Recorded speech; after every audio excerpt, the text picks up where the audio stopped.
first on the scene as animal control officers seized 1,000 rats and mice from a southwest Omaha home. Now the couple is fighting to get their small animals back.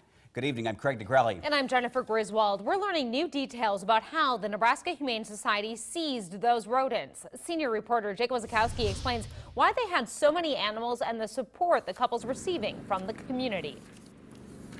Jen and Craig, the Nebraska Humane Society cited them for cruelty to animals, unsanitary living conditions, and not having a pet store permit on top of a couple dog violations. Now, the couple says that the rodent cages were cleaned the day before and that the animals are actually used to feed the snakes that they breed. One of the patterns I really like working with. For years, Kenny and Mary Evans have been breeding reptiles, snakes and geckos, to sell them at places like trade shows. The Evans say they're kept neatly organized.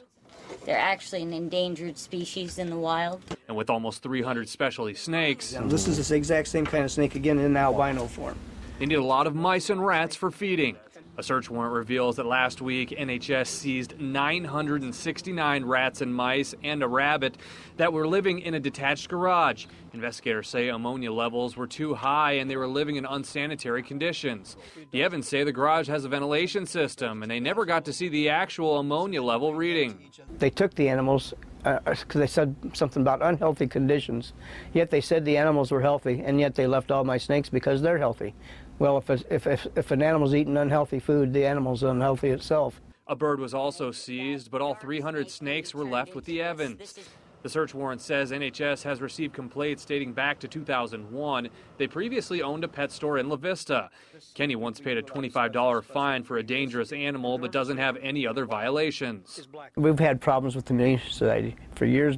NHS also cited them for no pet store permit because they say pet stores are not allowed to operate in a neighborhood, though the Evans say others do the same.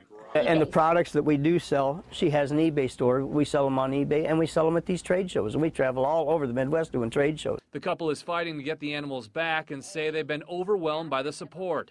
A GoFundMe page has been set up for attorney fees, and a petition has been started to return their animals.